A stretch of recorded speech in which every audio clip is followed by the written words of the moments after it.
still 3 masks.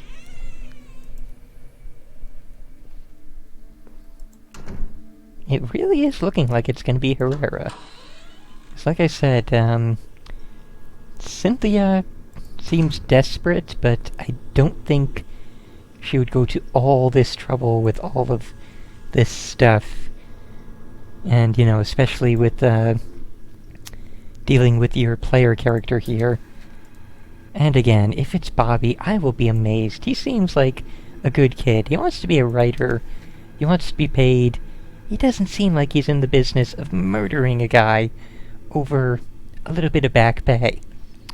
I sent the documents to Washington like you wanted. Today they sent me a telegram confirming your suspicions. James Lowry and Harris Boulard both served in the same Navy unit in the South Pacific. Lowry is listed as MIA and presumed dead. I talked on the phone with an inspector in Chicago about the woman you told me about, Rosanna Turner. He wouldn't send me the file, but I told him it was research for a book, and he gave me some details. The woman was apparently strangled by a burglar, but the weird thing is that nothing of value was stolen, just a box of old documents.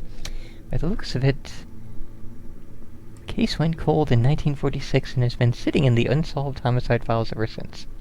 Josie, I don't know who these people are, what you're up to with this research all of a sudden, but this is getting scary. If you're in trouble, you give me the word, and I'll make sure Boulard never bothers you again. Interesting.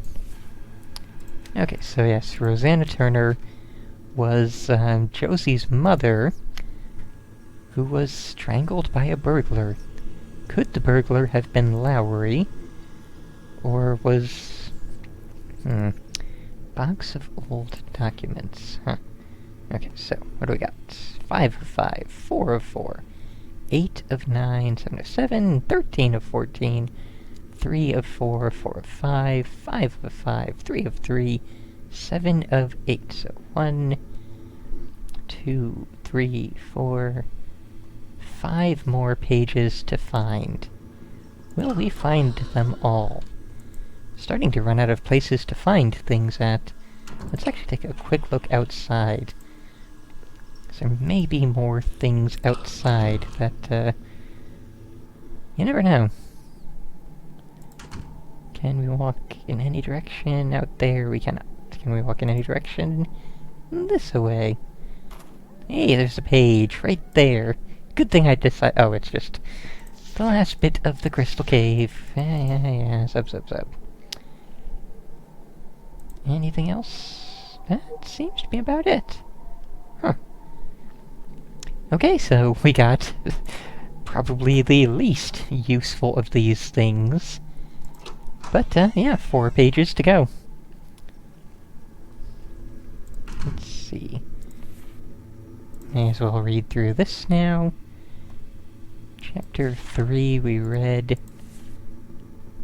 Chapter 8. The passage continued downward, a steep slope like we were going down a hill. The smooth crystal didn't give our feet purchase, and we were trying our best not to slip. It was dark as night, but the light from our helmets reflected strangely from the walls, making them dance blue. Once or twice I thought I saw a flicker in the glass, but it was just a trick of the light. It was cold down there. None of us was wearing a jacket. It dawned on us that we had come totally unprepared. A few hours before we had been whooping and shouting, excited by the grazing angles that cut the crystal entrance out of the cave wall, sure that we'd find something that was going to make us rich. Now we walked in silence. Henderson's face wore a hard, determined look.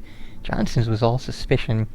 Jimmy just looked scared, his skin pale and his eyes wide. I opened my mouth to say something to him, then shut it. Either we'd find a way out, or we'd die down here. All there was to it. It was then that Johnson screamed. Chapter 14. We rounded the corner and Johnson stopped dead, like he'd been given an electric shock. I almost ran into him, cursing before I heard it.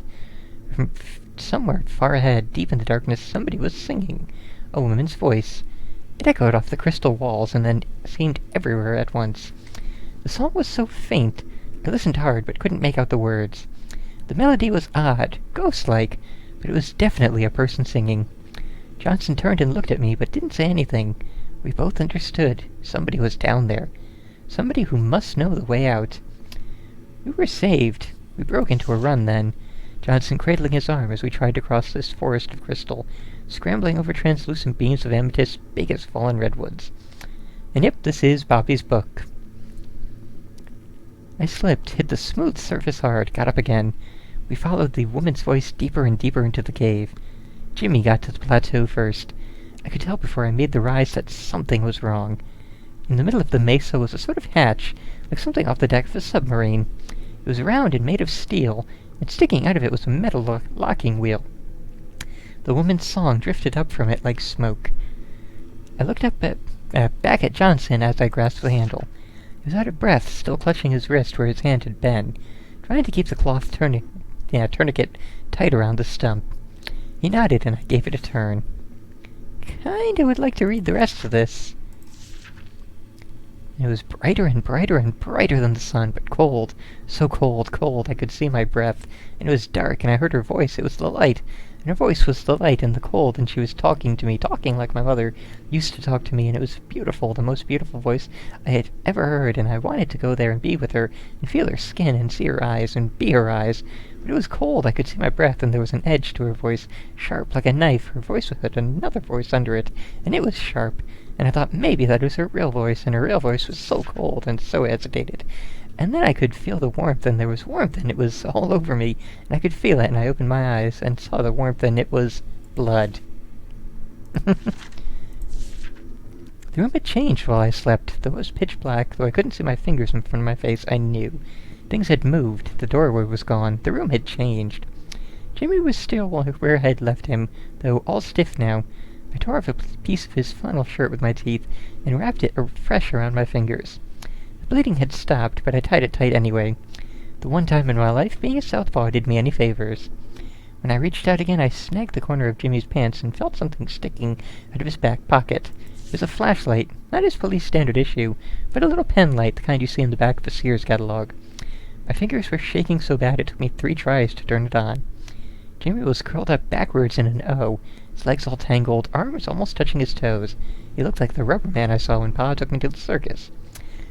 The rubber man had bent all over, twisted his arms backwards, rolled up into a ball, and put his head behind his feet. It scared me half to death, and Pa yelled at me later for making a scene. I bet even the rubber man couldn't bend his back as far as Jimmy had, though. His mouth was open a bit, and something was wrong with it. I had to peer in close with the flashlight before I figured it out. His teeth were missing. Okay. Didn't really seem to have anything to do with anything, other than knowing that Bobby does have a few. He's kind of screwy in the head to be able to write that kind of stuff. In the 1960s, anyway. Alright, so record.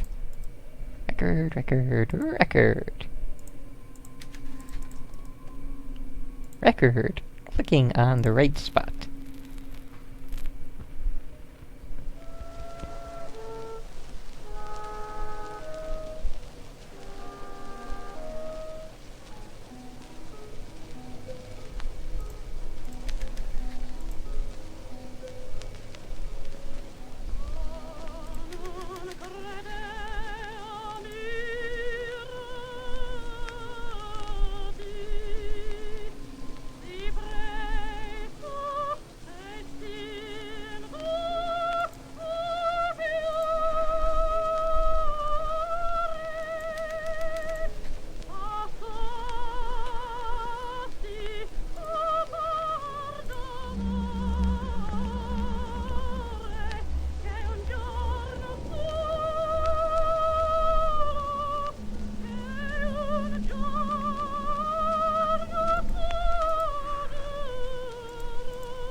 Really thought the record would do something.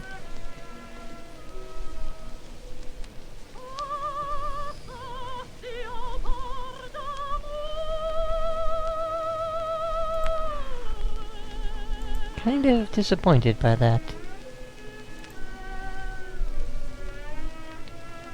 Yeah, that was this over here, placing the other statue. Okay, small key. And a note. Dear Harris, I understand why you have not responded to my previous letters, why you have made every effort to avoid me, why you have never wrote me during the war. Didn't want to admit it, but I'm tired of playing the fool. You've found someone else. You don't love me anymore. I understand. Not even angry with you about it. You are a vile man. Thought you had died in the war, and yet here you are, living without us in Chicago, pretending to be out when I knock on your door. I wanted to look into your eyes and ask you for the truth, but I don't need to any longer. You can rot in that little apartment of yours for all I care. This is clearly from Rosanna. What I do not understand is how you could do this to your own child. Our child. The child you have never even met.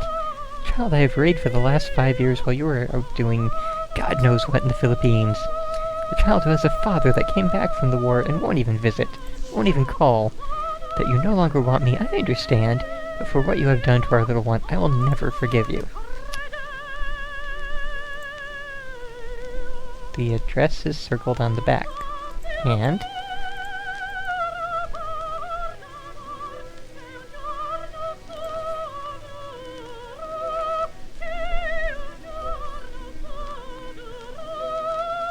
is that the last miscellaneous, or?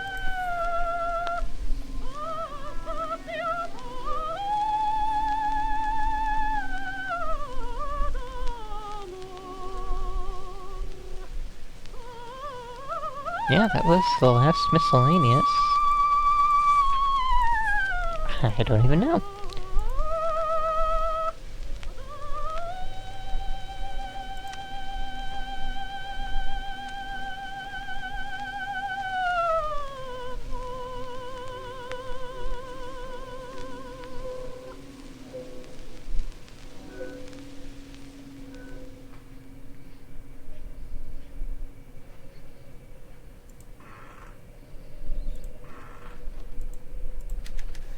And again, it seemed to have no purpose whatsoever.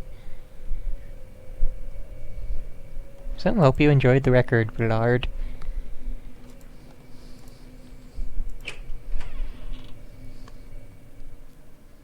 Let's go back out here and explore the freezer.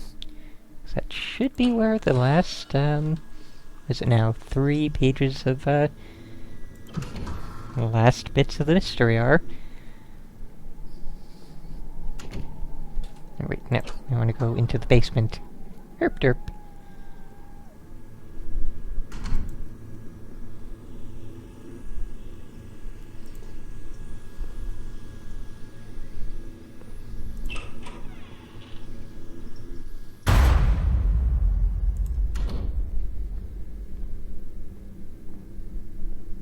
Yes, I'm going.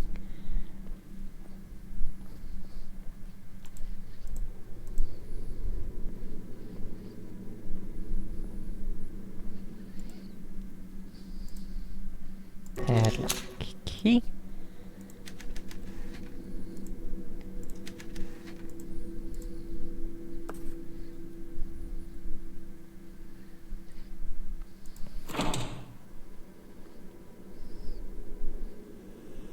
Okay, no pages, apparently.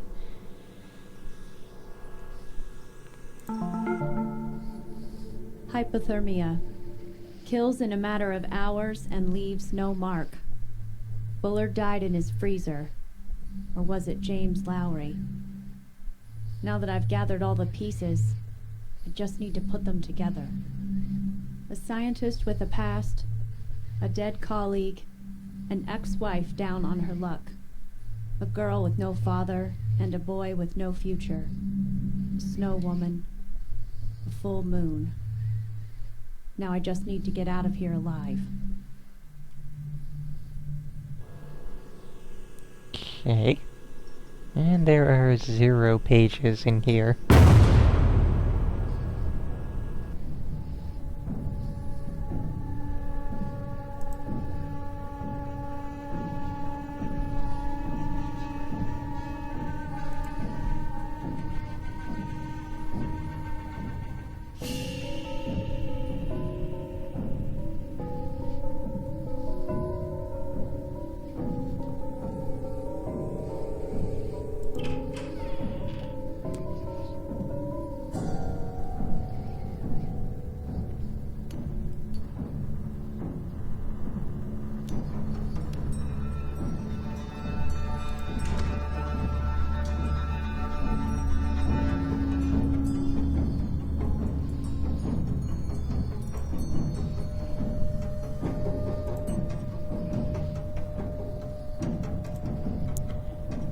I think the only suspect currently is, Josephine, or Josie.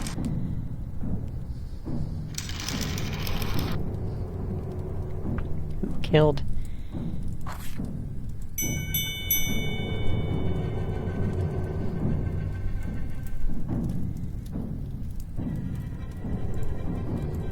Yeah.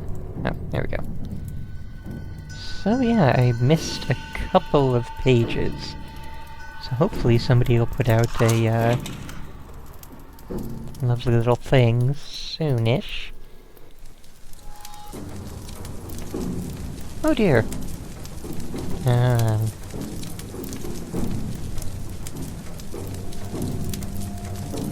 Okay. Make sure I'm not missing any pages.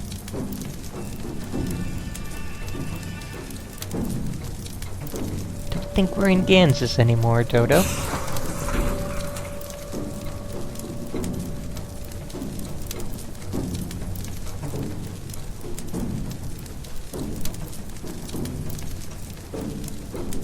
Yeah, I'd like to move, but... oh, there we go.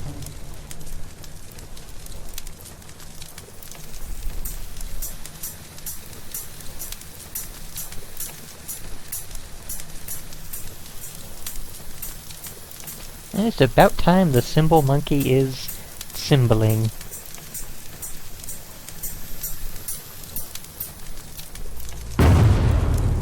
Well.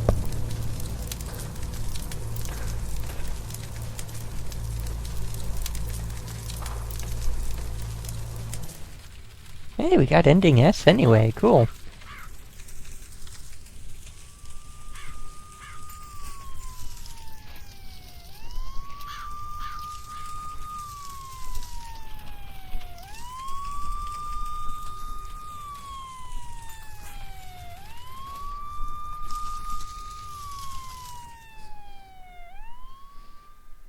I really figured we'd need all of them, managed but... to pull Josie from the house as it burned to the ground. All of Bullard's research, his equipment, and his secrets burned with it. Josie Herrera was arrested for the murders of Harris Bullard and Graham Wellington. My story of blackmail, murder, and my narrow escape from a deranged killer made headlines. In January, I start at the Chicago Tribune. I never told them about James Lowry or that Josie's last name is really Turner. Those secrets are mine alone. That's cool. Usually this kind of journalism thing, they would just air all the dirty laundry. But it is really nifty to see that she decided to keep some things out of the news. And yeah, I would have to say that, on the whole, I really enjoyed this one.